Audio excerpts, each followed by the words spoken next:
Hola, ¿qué tal? Muy buen día. Bienvenido a nuestra reunión de este domingo, nuestra reunión virtual. Muchas gracias por abrir las puertas de tu casa y pues seguimos con nuestro estudio de Segunda de Tesalonicenses. Y el día de hoy vamos a hablar de un tema que puede ser un poco complicado, ¿no?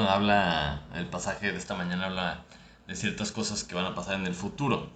Y el futuro es algo que como que nos llama mucho la atención y como que siempre ha generado que mucha gente se imagine cosas, ¿no? Y esta pregunta, ¿no? ¿Cómo cambiaría nuestra vida si supiéramos el futuro?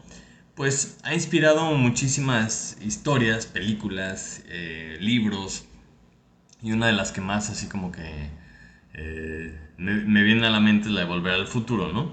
¿Se acuerdan que Biff, el malo de la película, se topa con el coche que viaja en el futuro y regresa al pasado y se topa con su yo más joven, ¿no? Y le da el almanaque y le dice que pues con eso va a tener todos los resultados de todos los eventos de deportes y pues que lo usara, ¿verdad? Para su beneficio. Y obviamente el joven pues lo tira a la basura porque no le cree. Y después de una interacción ahí como que lo convence y dice, bueno, ya que lo cree, ya que le cree y empieza a usar el almanaque, pues obviamente se hace millonario, ¿no? Y creo que es una de esas super ideas humanas, el de si yo regresar al pasado, pues obviamente apostaría o compraría ciertas acciones pues para hacerme millonario. Y entonces como te das cuenta o como sabes o tienes esta información privilegiada de lo que va a suceder, pues entonces lo aprovechas y es para tu beneficio, ¿no? Y es que el futuro siempre conlleva como un nivel de ansiedad porque tiene el factor de incertidumbre implícito en sí mismo, ¿no? Como no sabemos qué va a pasar, pues por eso la gente como que busca pues los horóscopos o lo que sea, ¿no? Cualquier cosa que me pueda servir de guía para que el futuro pues no esté tan lleno de incertidumbre. Y de todas formas, cualquier cosa que busque la gente de respecto al futuro, pues lo tiene que creer, ¿no? Y yo creo que saber el futuro debería tener un impacto increíble en nuestras decisiones. Y precisamente el pasaje de esta mañana vamos a ver cómo los tesalonicenses habían empezado a creer una mentira y al creer esta mentira su comportamiento había ido cambiando. Estaban asustados, estresados, desenfocados, incluso desmotivados, ¿no? Y Pablo aborda el tema del futuro, precisamente para realinearlos a la verdad y recordarles lo que ya habían aprendido para que sus vidas no perdieran el rumbo. Entonces, si me acompañas a 2 Tesalonicenses capítulo 2, vamos a leer del 1 al 12. Y dice así la palabra de Dios. Pero con respecto a la venida de nuestro Señor Jesucristo y nuestra reunión con Él, os rogamos, hermanos, que no nos dejéis mover fácilmente de vuestro modo de pensar, ni os conturbéis, ni por espíritu, ni por palabra, ni por carta, como si fuera nuestra, en el sentido de que el día del Señor está cerca. Nadie os engañe en ninguna manera, porque no vendrá sin que antes venga la apostasía y se manifieste el hombre de pecado, el hijo de perdición, el cual se opone y se levanta contra todo lo que se llama Dios o es objeto de culto, tanto que se sienta en el templo de Dios como Dios, haciéndose pasar por Dios. ¿No os acordáis que cuando yo estaba todavía con vosotros os decía esto? Y ahora vosotros sabéis lo que lo detiene, a fin de que a su debido tiempo se manifieste. Porque ya está en acción el misterio de la iniquidad, solo que hay quien al presente lo detiene, hasta que él a su vez se ha quitado de en medio. Y entonces se manifestará aquel inicuo, a quien el Señor matará con el espíritu de su boca, y destruirá con el resplandor de su venida. Inicuo, cuyo advenimiento es por obra de Satanás, con gran poder y señales y prodigios mentirosos, y con todo engaño de iniquidad para los que se pierden, por cuanto no recibieron el amor de la verdad para ser salvos. Por esto Dios les envía un poder engañoso para que crean la mentira, a fin de que sean condenados todos los que no creyeron a la verdad, sino que se complacieron con la injusticia. Y hasta ahí vamos a leer esta mañana. Padre Santo, esta mañana te pedimos que nos guíes, Señor, a través de tu palabra, que nos muestres algo por medio de la verdad, Señor. Te pedimos, por favor, que tu Espíritu nos enseñe, Señor, nos guíe en este tema que pareciera ser complicado, Señor. Te pedimos por favor que evites las distracciones, que podamos estar enfocados en ti, en el sentir de este pasaje, Señor, y que lo podamos aplicar en nuestras vidas. Te lo pedimos en el nombre de Jesús. Amén. Amén. Muy bien. Entonces, es interesante el contexto de la carta para que nos topemos con un pasaje así. Quedamos que la segunda carta de Pablo era como para darle seguimiento al crecimiento de los tesalonicenses. Y esto es importante porque una vez que crees en Jesucristo, la Biblia dice que naces, ¿verdad? Naces de nuevo y te vuelves parte de la iglesia, parte del cuerpo de Cristo. Y si nos ponemos a pensar cuál es el siguiente evento, vamos a decir, eternamente trascendental en nuestra vida, pues a lo mejor podríamos pensar que lo que sigue pues es o la muerte o la venida del Señor. Pero mientras esto sucede, ¿qué hacemos, no? Hemos estado viendo que debemos empezar a vivir nuestra eternidad desde ahorita. ¿Y qué significa eso? Pues tenemos que empezar a crecer espiritualmente. Tenemos que ir madurando, tenemos que ir viviendo el proceso de llegar a ser como Jesucristo, ¿no? O morir en el intento, como a veces se dice, ¿no? Debemos encontrar nuestra función en su cuerpo, para qué servimos para el reino de Dios en esta vida. ¿No? Hemos hablado de glorificar a Dios, de evangelizar, de ir creciendo, etcétera, etcétera, etcétera. Eso mientras Él regresa. Pero para que esto suceda, para que podamos crecer en Él, debemos permanecer en Cristo. Lo hemos platicado con la ilustración de las ramitas, ¿no? La ramita tiene que estar conectada con el tronco para que siga creciendo al grado que da fruto. Y entonces viene el proceso de la multiplicación. Y esas evidencias de crecimiento que vimos en el primer capítulo deben continuar. ¿Ok? Y en toda la carta vamos a ver cómo Pablo le recuerda estas cosas, estas como claves para permanecer en él. La semana pasada veíamos que debemos de permanecer en Cristo a pesar de las tribulaciones, ¿verdad? Que entendamos por qué vienen y que no nos vayan a hacer patinar. Y el día de hoy vamos a ver cómo tenemos que permanecer en la doctrina que hemos recibido de parte de Dios, a pesar de las mentiras, a pesar de las doctrinas falsas que se puedan infiltrar. Y específicamente en este pasaje está hablando de una doctrina que se había infiltrado en la iglesia de Tesalónica, que tenía que ver con el día del Señor y que este día ya había pasado o que estaba cerca, ¿no? Y a lo mejor muchos de ellos empezaron a creer que por eso estaban sufriendo, y otros más adelante vamos a ver que empezaron a decir, bueno, pues ya vino el Señor y ya todo esto ya no tiene sentido, bueno, entonces ya para qué trabajamos. Entonces, la importancia de permanecer en la doctrina enseñada. Entonces, Pablo, primero que nada, les recuerda, o sea, todo este pasaje tiene este sentido como de recordatorio. ¡Ey! No se me desubiquen. O sea, por ejemplo, el versículo 5 dice, ¿no os acordáis que cuando yo estaba con vosotros os decía esto? Así como, o sea, ¿por qué se están desviando, no?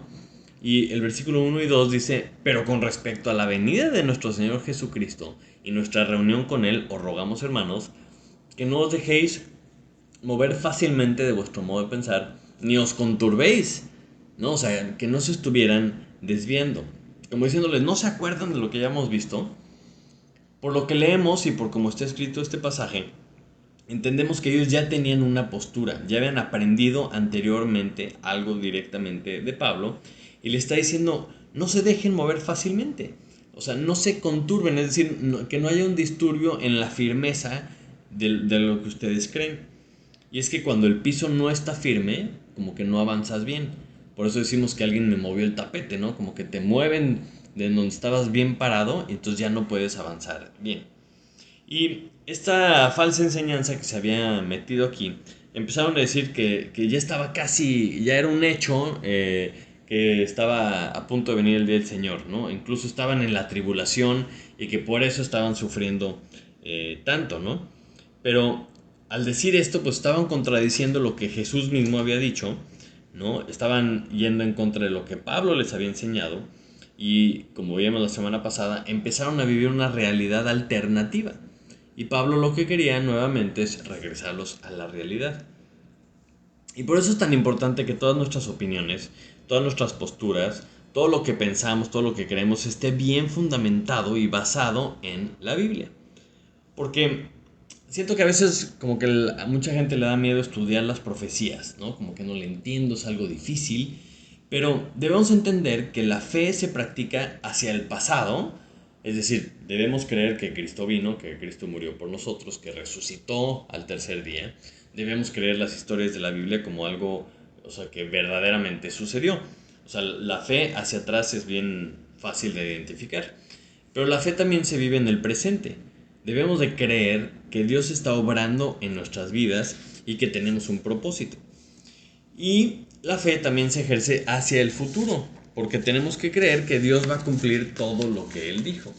Y por eso el salmista dice que la suma de tu palabra es verdad. O sea, no podemos creer una parte sí y otra parte no. O una parte como que nos da más miedo y la esquivamos, ¿no? La suma de tu palabra es verdad. Debemos de creerla toda por completo. Entonces Pablo está ejerciendo esa función de discipulador con los tesalonicenses, de recordarles las cosas que les había enseñado. Y esa misma función la tenemos nosotros, o la cumple en nuestras vidas, la palabra de Dios. ¿No? Ya sea porque la leemos en la mañana, porque la estudiamos en nuestros tiempos libres, porque la estudiamos juntos como iglesia los domingos o en los grupos de discipulado, en los grupos de crecimiento. ¿Por qué? Porque la Biblia constantemente nos está recordando lo que Dios dice, con esta idea en mente de que no nos dejemos mover y que nadie nos engañe. ¿Ok? Entonces, este tipo de cosas que leemos en este pasaje nos da una pista de lo que está sucediendo y de que es algo que tenemos que estar recordando constantemente. Nuestra lucha verdadera no es contra carne y sangre, sino es una lucha espiritual. Porque Satanás está detrás de todos los ataques que nos mueven, que nos hacen conturbarnos, que nos hacen perder la firmeza. Porque él quiere que nos olvidemos lo que Dios nos ha enseñado. Él quiere engañarnos y que dudemos y que cuestionemos todo lo que Dios ya nos ha enseñado. Por eso desde el principio siempre ha dicho Satanás, con que Dios ha dicho. O sea, ha puesto en duda lo que Dios ha dicho. Entonces, si tú no sabes lo que Dios ha dicho, pues cualquier cosa te suena bien, te puede sonar lógica o no, porque pues no has escuchado lo que Dios dice. Si tú no conoces bien lo que Dios ha dicho, a lo mejor como Adán y Eva, ¿no? De repente llega Satanás y te dice, oye, fíjate que no habías visto este ángulo. Oh, sí es cierto, no había considerado esto, ¿verdad? Sin darte cuenta que lo que en realidad está pasando es que te está desviando lo que Dios te había dicho. Y si tú conoces bien lo que Dios ha dicho, de todas maneras lo va a usar en tu contra y lo va a usar mal. Como cuando Satanás tentó a Jesús y le dijo, escrito está, ¿no? Porque se aventara del pináculo del templo, porque pues total, Dios te va a mandar sus ángeles a cuidarte. A ver, espérame. O sea, si tú conoces bien la palabra de Dios, entiendes que este pasaje lo está usando fuera del contexto y lo está haciendo para hacerte caer. Entonces, por eso es la importancia de conocer bien la palabra de Dios, conocer bien lo que Dios ha dicho. Y Satanás lo que quiere es que nos mueva, nos sacuda, nos conturbe. ¿Por qué? Porque cuando no estás seguro de algo, lo que te invade es el temor. Entonces, él sabe que no te puede quitar la vida eterna, porque la palabra de Dios dice que nada nos puede separar del amor de Cristo, nada nos puede sacar de su mano, ¿verdad? Pero lo que él quiere hacer es truncar el propósito que Dios te ha dado, truncar el fruto que Dios quiere que demos. Acompáñame rápidamente a Juan 14, 25, porque habla de esto muy claramente. Dice, está hablando Jesús y dice, os he dicho estas cosas estando con vosotros. Mas el Consolador, el Espíritu Santo, a quien el Padre enviará en mi nombre, Él os enseñará todas las cosas y os recordará todo lo que yo os he dicho. La paz os dejo, mi paz os doy. Yo no la doy como el mundo la da. No se turbe vuestro corazón ni tenga miedo. O sea, Jesús siempre ha hablado de no temer, ¿no? De que el perfecto amor echa fuera el temor. Dice que no se turbe vuestro corazón, que no tenga miedo. ¿Por qué? Porque él estaba con sus discípulos en ese momento, pero a lo mejor tenían miedo de que ya que se fuera Cristo, pues ¿qué iba a pasar? Y dicen, o sea, tranquilos, no pasa nada, el Padre les va a enviar al Espíritu Santo para que les enseñe todas las cosas y les recuerde todo lo que Él les había dicho. Y esta es una función, o sea, espectacular de los papás y de los discipuladores. O sea, es nuestra responsabilidad enseñar y recordar todas las veces que se pueda.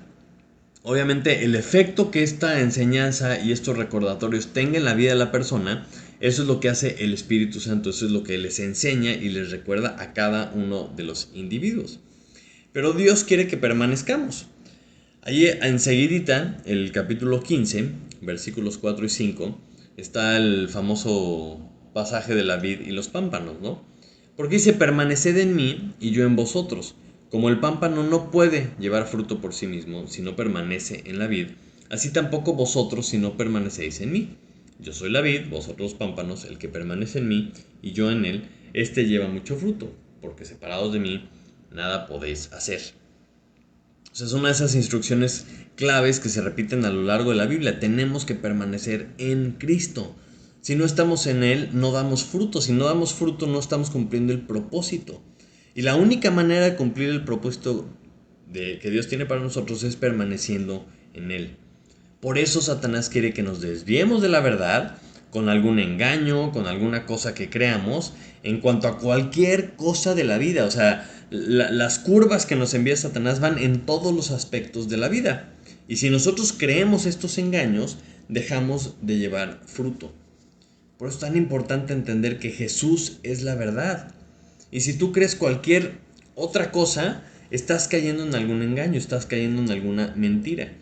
Si tú crees que el propósito de la vida es otro, si tú crees que hay caminos alternos para llegar al cielo, si tú crees que hay otros enfoques en cuanto a la obediencia de Dios, y si tú crees que hay algún otro posible desenlace en la historia que tiene que ver con el futuro, te estás alejando de la verdad. Y si te alejas de la verdad, te alejas de Jesús. Y lo que pasa es que deja de haber fruto.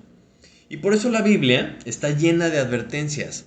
Está llena de advertencias para que pongamos atención y no estemos tan como, o sea, sin poner atención a lo que está pasando, ¿no? Y estas advertencias, como por ejemplo en Mateo 24, ¿no? Mateo 24, capítulo 4, dice así: respondiendo Jesús les dijo, mirad que nadie os engañe, porque vendrán muchos en mi nombre diciendo yo soy el Cristo, y a muchos engañarán. Y oiréis de guerras y de rumores de guerras. Mirad que no os turbéis, porque es necesario que todo esto acontezca, pero aún no es el fin. Porque se levantará nación contra nación y reino contra reino, y habrá pestes y hambres y terremotos en diferentes lugares. Y todo esto será principio de dolores. Entonces os entregarán a tribulación y os matarán, y seréis aborrecidos de todas las gentes por causa de mi nombre. Muchos tropezarán entonces, y se entregarán unos a otros, y unos a otros se aborrecerán. Y muchos falsos profetas se levantarán y engañarán a muchos. Y por haberse multiplicado la maldad, el amor de muchos se enfriará. Mas el que persevere hasta el fin, éste será salvo. Y será predicado este evangelio del reino en todo el mundo, para testimonio a todas las naciones, y entonces vendrá el fin. Entonces, es importante ver que este pasaje está Jesús hablando y les está diciendo muchas cosas acerca del futuro. Le está diciendo, o sea, y si ponemos atención, o sea, le está diciendo cosas fuertes, o sea, le está diciendo que hasta que los van a matar, que los van a perseguir, que va a haber guerras. Está diciendo puras cosas, o sea, graves. Y les dice, pero ustedes tranquilos, o sea, no se conturben, no se estresen, ¿verdad? Porque todo esto tiene que suceder. Y entonces va a ser predicado este evangelio del reino por todo el mundo. Y entonces será el fin. Entonces, a pesar de todo esto, le está diciendo, a ver, aguas, manténganse enfocados, no estén movidos, no estén estresados ni conturbados, ¿verdad? Porque les está advirtiendo, se va a levantar mucha gente, muchos falsos maestros diciendo una cantidad de cosas, o sea, fuera de la verdad. Dice que muchos tropezarán, muchos tropezarán. Entonces imagínate, si esto se lo estaba diciendo a sus discípulos y pues han pasado más de 2000 años, decimos, bueno, lo que sí sabemos es que estamos más cerca del fin hoy que ayer, ¿verdad? Eso es algo que tenemos que tener presente. Y lo que le está diciendo es que no se dejen mover fácilmente. O sea, no se dejen mover fácilmente. Está recalcando esto Pablo para los tesalonicenses, como diciéndoles, lo mismo que enseñó Jesús le estoy diciendo yo a ustedes. O sea, aguas con lo que están escuchando. Y Pablo aborda el tema, ¿no? En donde algunos de estos tesalonicenses estaban siendo movidos, estaban siendo engañados, y como que aprovecha esta oportunidad para apretar las tuercas. Entonces, vamos a ver estos temas que abordan, ¿no? Vamos a ver los temas que aborda Pablo en el pasaje, en nuestro pasaje esta mañana. El versículo 3 dice: nadie os engañe en ninguna manera, porque no vendrá, ¿no? O sea, el día del Señor, sin que antes venga la apostasía y se manifieste el hombre de pecado, el hijo de perdición. Entonces, empieza a hablar de un tema que a lo mejor a muchos de nosotros nos da nervio, nos pone un poquito ansiosos, porque pues tenemos que leer Daniel y tenemos que leer Apocalipsis y tenemos que leer Mateo y tenemos que leer varios pasajes. Pero o sea, lo que está enseñando aquí Pablo les está recordando lo que Daniel había dicho, ¿no? Y detalla alguna de las cosas que menciona Jesús en otros pasajes. Y sin duda Pablo, estando ahí con ellos, les dice también algunas otras cosas que no vienen aquí. Y a nosotros tenemos la ventaja de que también tenemos algunos detalles adicionales en Apocalipsis.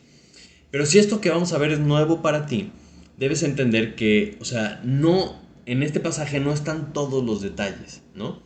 Este pasaje solo es un recordatorio, es un aclaratorio, como un pequeño ajuste de lo que estaban de donde estaban siendo movidos. Y obviamente no tenemos el tiempo para ver absolutamente todos los detalles de cada una de las cosas que menciona Pablo, pero vamos a darle una repasadita, ¿no? Y empieza diciendo que el día del Señor no iba a venir antes de que viniera la apostasía. La apostasía significa como un desprendimiento, ¿no? O en lenguaje militar como una deserción de esa persona o sea, que abandona el ejército. Y la apostasía en la Biblia muchas veces va relacionada con la apostasía de la fe o la apostasía de la verdad. Por ejemplo, en 1 Timoteo, capítulo 4, dice así: pero el Espíritu dice claramente que en los postreros tiempos algunos apostatarán de la fe, escuchando espíritus engañadores y a doctrinas de demonios, por la hipocresía de mentirosos que, teniendo cauterizada la conciencia, prohibirán casarse y mandarán abstenerse de alimentos que Dios creó, para que con acciones de gracias participasen de ellos los creyentes y los que han conocido la verdad, ¿no? Entonces recalca que al final de los tiempos, en los postreros tiempos, mucha gente se va a alejar de la fe. ¿Por qué? Porque van a escuchar espíritus engañadores y doctrinas de demonios. Y van a empezar a enseñar cosas falsas, como lo que menciona aquí. Y también en 2 de Timoteo, capítulo 4, habla también a este respecto, porque 2 de Timoteo, capítulo 4, dice: te encarezco delante de Dios y del Señor Jesucristo, que juzgará a los vivos y a los muertos en su manifestación y en su reino, que prediques la palabra, que instes a tiempo y fuera de tiempo, redarguye, reprende, exhorta con toda paciencia y doctrina. Porque vendrá tiempo cuando no sufrirán la sana doctrina, sino que teniendo comezón de oír se amontonarán maestros conforme a sus propias concupiscencias, y apartarán de la verdad el oído, y se volverán a las fábulas.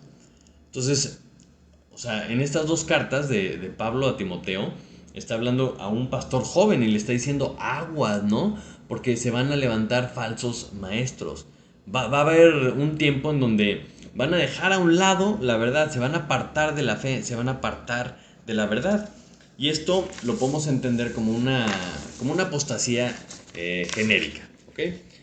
Pero nuestro pasaje esta mañana no habla de una apostasía, sino habla de la apostasía, que es más bien como un evento en donde va a haber un abandono total a la verdad, así como me imagino a las personas tapándose los oídos en cuanto a la existencia de Dios, y todo lo que es vamos a decir, todas las religiones del mundo van a ser sustituidos por una única y obligatoria adoración a un ser autodenominado Dios. Y esto me recuerda mucho a estos reyes de los imperios del Antiguo Testamento, ¿no? Que de repente decían que a partir de hoy tienen que adorar a esta estatua, y el que no, o sea, se muere, ¿no? Así como Babilonia o Persia. O sea, es como este mismo sentir de que se autodenominan Dios sin tener las capacidades de Dios, empiezan a hacer leyes como no le puedes pedir nada a nadie más que a mí, no puedes orar a otros dioses, el que no se incline delante de esta estatua va a morir. Entonces entra como esta obligatoriedad de adorar a un dios falso.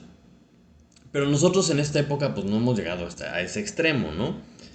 Y el versículo 7 de esta mañana habla de que ya está en acción el misterio de la iniquidad, ¿no? Pero todavía no se culmina, todavía hay algo que lo está estorbando. Y este misterio de la iniquidad es como el plan de que todo el mundo sea dominado por el pecado, todo el mundo sea completamente dominado por la iniquidad. Y esto lo podemos ver claramente en el mundo actual, pero obviamente no hemos llegado al extremo al que va a llegar, porque dice que hay algo que lo detiene, ¿no? Que le detiene la manifestación del hombre de pecado. Y podemos entrar un poquito a detalle de quién es este hombre de pecado, este hijo de perdición. En otros lados la Biblia menciona que es el anticristo o es la bestia, ¿no? Y dice que todavía no se va a manifestar como se va a manifestar, ¿ok?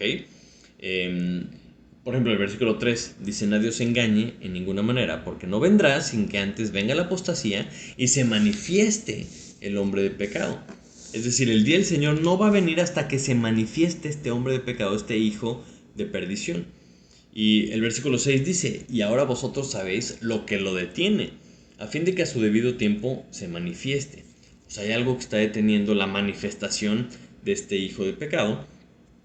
Y este inicuo, dice el versículo 8, entonces se manifestará aquel inicuo, a quien el Señor matará con el espíritu de su boca y destruirá con el resplandor de su venida. Inicuo cuyo advenimiento es por obra de Satanás, con gran poder y señales y prodigios mentirosos. Entonces ya tenemos unos poquitos elementos para entender que este hombre de pecado, este inicuo, es el anticristo, que Satanás le va a dar su poder. Entonces, la Biblia habla de varios anticristos, ¿no? Y un ejemplo muy claro lo encontramos en 2 de Juan, capítulo 1, versículo 4. Está hablando a la señora elegida, ¿no? La segunda carta de Juan, muy, muy tierna, y dice: mucho me regocijé porque he hallado a algunos de tus hijos andando en la verdad, conforme al mandamiento que recibimos del Padre. Y ahora te ruego, señora, no como escribiéndote un nuevo mandamiento, sino el que hemos tenido desde el principio, que nos amemos unos a otros. Y este es el amor, que andemos según sus mandamientos.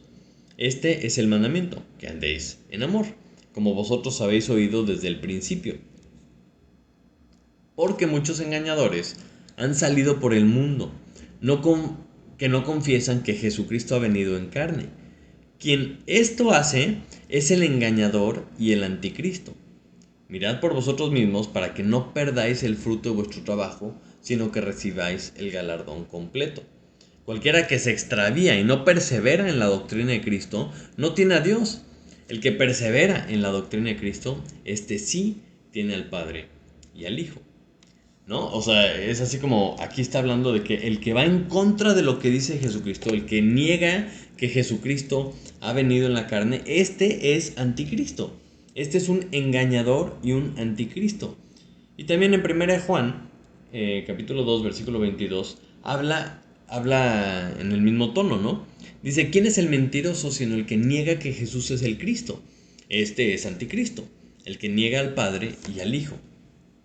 Entonces, una cosa es que alguien esté en contra de Cristo, una cosa es que alguien niegue que Jesucristo es el Hijo de Dios. Porque todos estos son anticristos, son personas que van en contra de Cristo.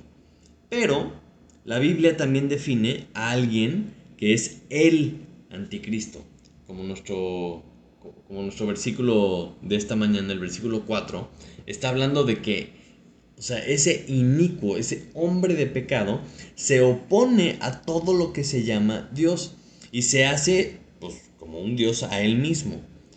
Y esto también lo podemos ver claramente en Apocalipsis capítulo 13. Acompáñame a Apocalipsis 13. Todo el capítulo 13 nos habla de dos bestias, ¿no? Y de cómo empiezan a ejercer un poder y un dominio sobre la tierra con un poder que les da el dragón. Y empieza a salir del mar una bestia, y dice el versículo 2: y la bestia que viera semejante a un leopardo, y sus pies como de oso, y su boca como boca de león. Y el dragón le dio su poder y su trono, y grande autoridad. Vi una de sus cabezas como herida de muerte, pero su herida mortal fue sanada, y se maravilló toda la tierra en pos de la bestia. Y adoraron al dragón que había dado autoridad a la bestia, y adoraron a la bestia diciendo: ¿quién como la bestia? ¿Y quién podrá luchar contra ella? También se le dio boca, que hablaba grandes cosas y blasfemias, y se le dio autoridad para actuar 42 meses. Y abrió su boca en blasfemias contra Dios para blasfemar de su nombre, de su tabernáculo y de los que moran en el cielo. Y se le permitió hacer guerra contra los santos y vencerlos. También se le dio autoridad sobre toda tribu, pueblo, lengua y nación. Y la adoraron todos los moradores de la tierra cuyos nombres no estaban escritos en el libro de la vida del Cordero que fue inmolado desde el principio del mundo. Si alguno tiene oído, oiga. No, así termina esta parte. Pero está diciendo que es alguien que recibe el poder de Satanás. Es alguien que todo el mundo lo adora. Todos aquellos que no estaban inscritos en el libro de la vida lo adoraron, ¿no? Y recibió su poder de Satanás. Y es justo lo que dice el versículo 9 de esta mañana, ¿no? Dice: los cuales... son de Tesalonicenses. Perdón, estoy buscando de regreso nuestro pasaje.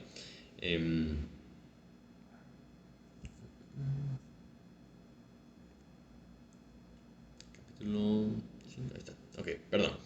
Inicuo cuyo advenimiento es por obra de Satanás, con gran poder y señales y prodigios mentirosos, ¿no? Y esto me hace recordar un poquito cuando Satanás está tentando a Jesús y le dice: todo lo que ves me ha sido dado y a quien quiero lo doy, ¿no? Entonces Satanás, que es el dragón, la serpiente antigua, le va a dar su poder al anticristo para que ejerza este poder sobre la tierra.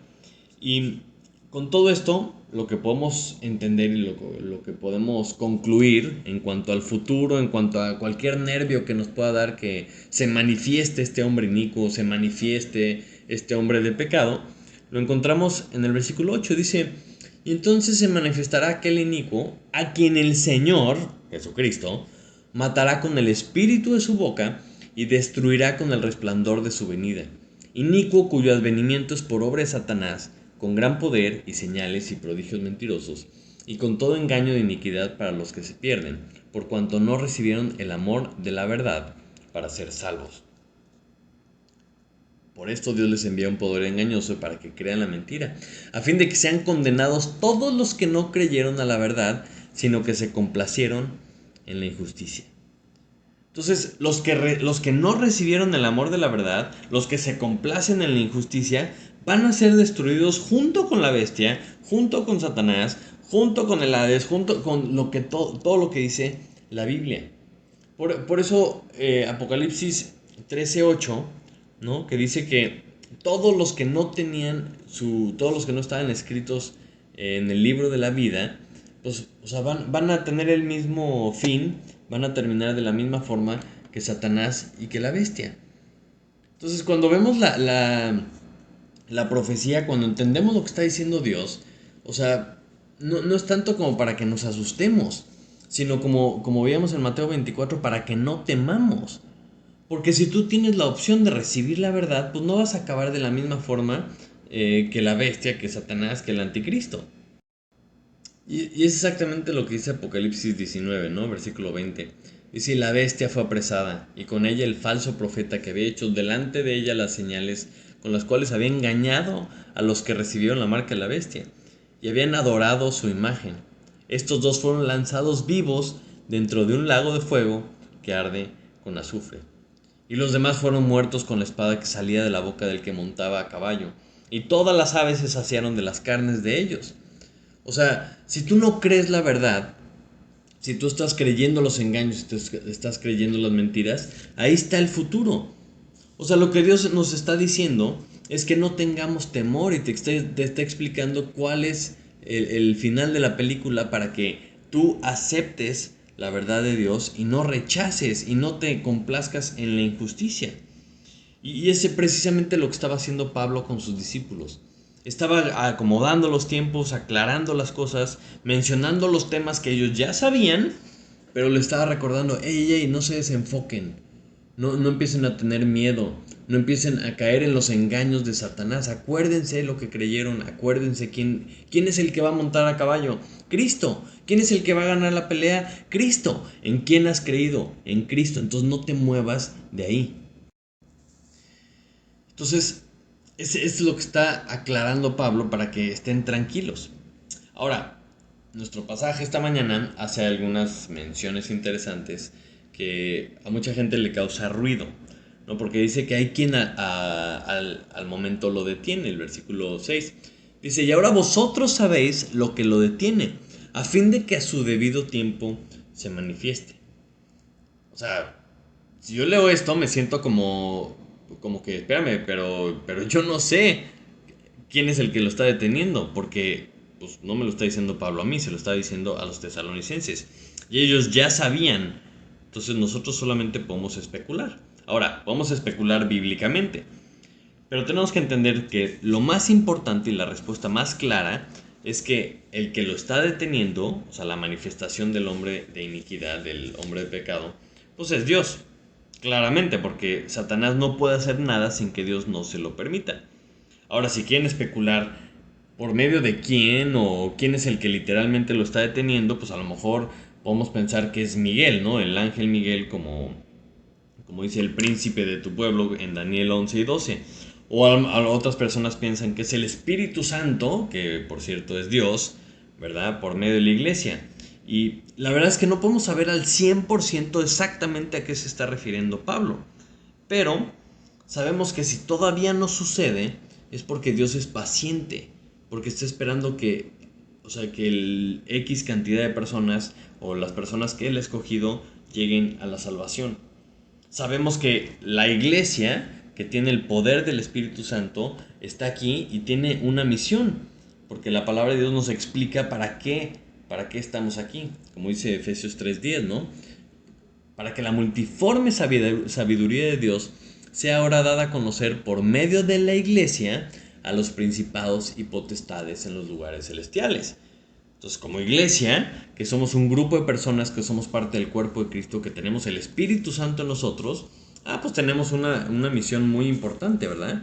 Que tenemos que reflejar y dar a conocer la multiforme sabiduría de Dios. Tenemos que evangelizar, tenemos que glorificar a Dios, tenemos que reflejar a Cristo.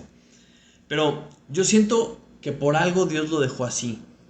Yo creo que por algo Dios dejó este tipo de pasajes así medios que no están completamente claros para que no pudiéramos estar 100% seguros. Porque entonces, de esta forma no nos vamos a acomodar.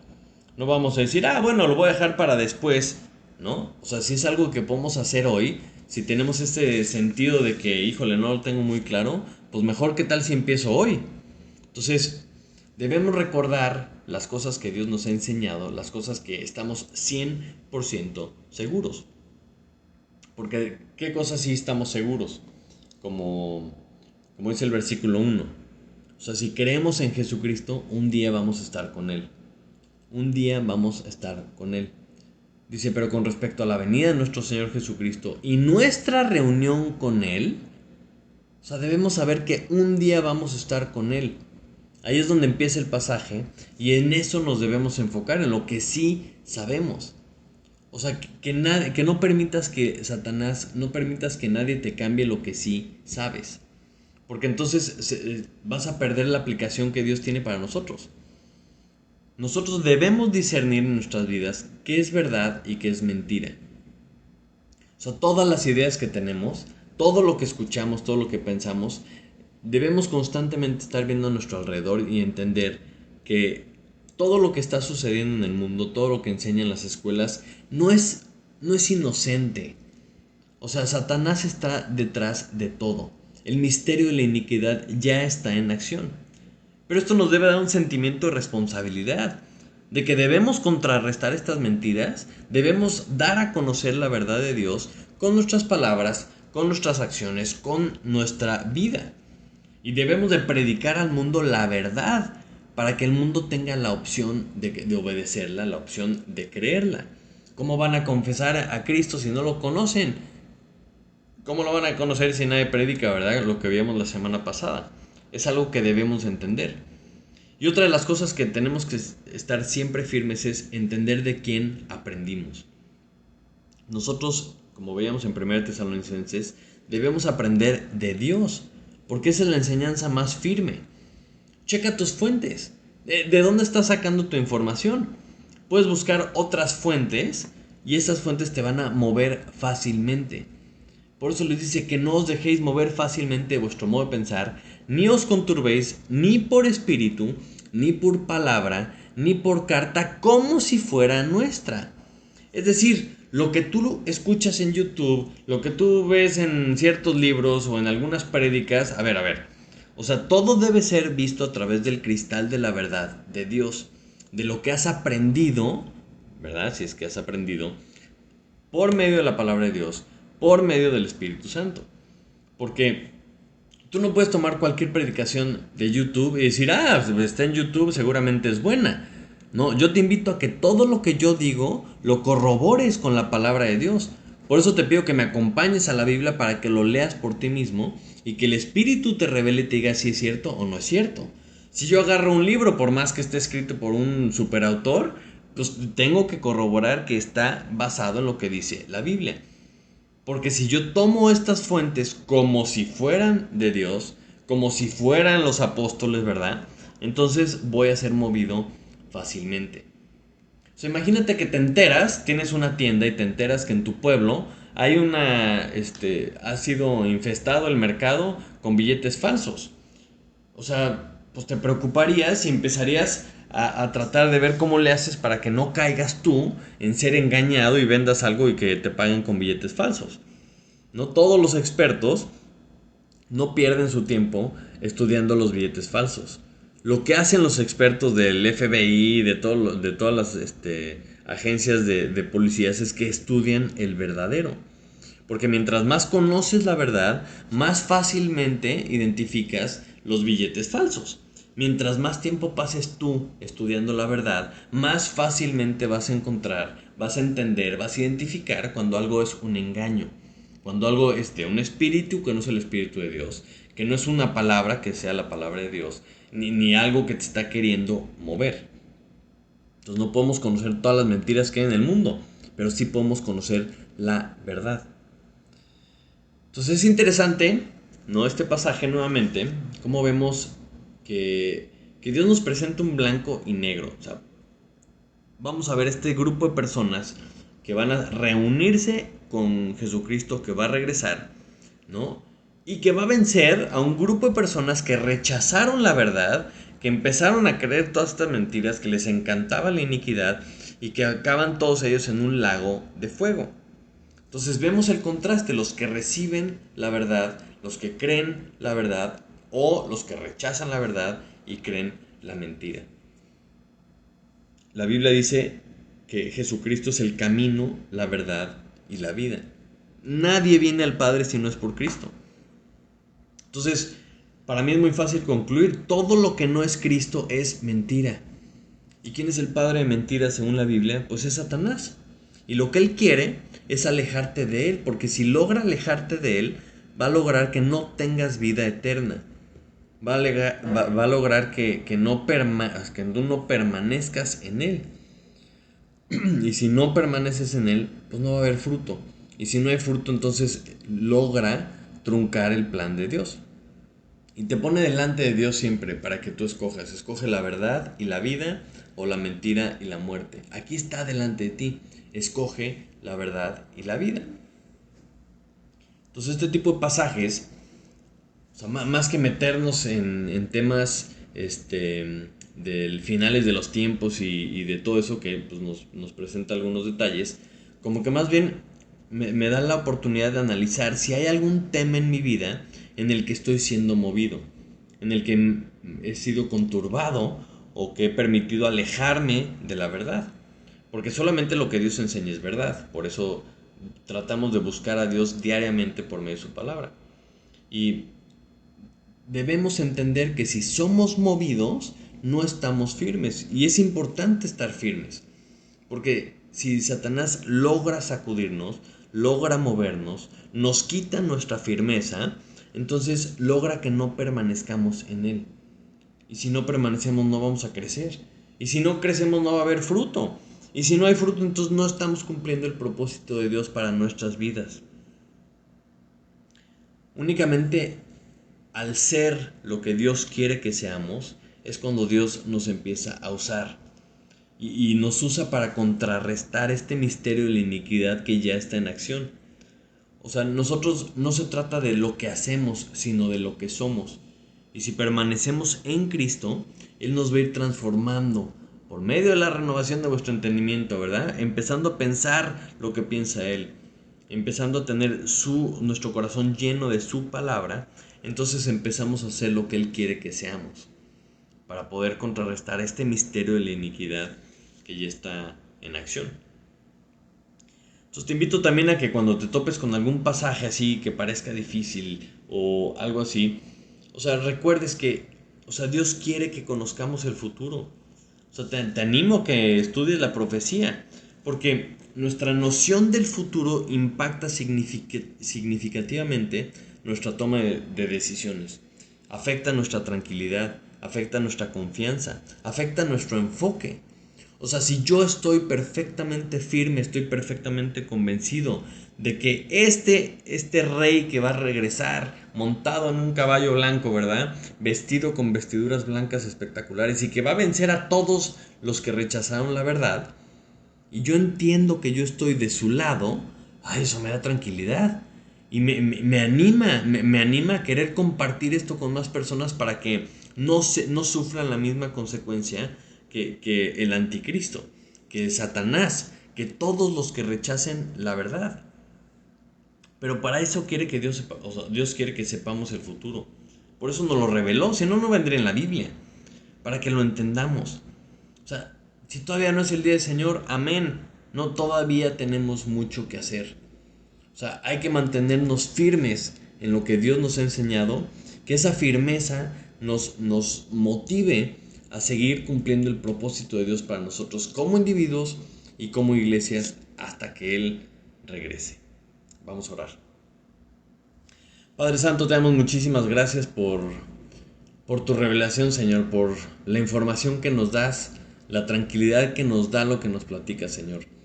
Te damos gracias porque somos amigos tuyos, porque nos has revelado tu plan, porque, o sea, no solamente es obedecerte ya, sino que tú nos has revelado tu plan, Señor, para que entendamos qué es lo que quieres hacer. Y cuando entendemos tu plan, entendemos que nos has dado un propósito, Señor. Te pido que si todavía no regresas, Señor, que podamos cumplir el propósito que tienes para nosotros. Que pongas en nuestro corazón el querer como el hacer por tu buena voluntad. Que nos podamos mantener firmes en ti, que podamos permanecer en ti diariamente, Señor. Para que no nos apartemos, no nos alejemos y podamos llevar fruto para tu gloria y tu honra con nuestra vida, Señor. Te lo pedimos en el nombre de Jesús. Amén. Amén, muchísimas gracias, que Dios te bendiga, que tengas una excelente semana. Te recuerdo que ya nos estamos reuniendo de forma normal en Palabras de Vida y te esperamos si es posible y que tengas una excelente semana. Nos vemos hasta la próxima.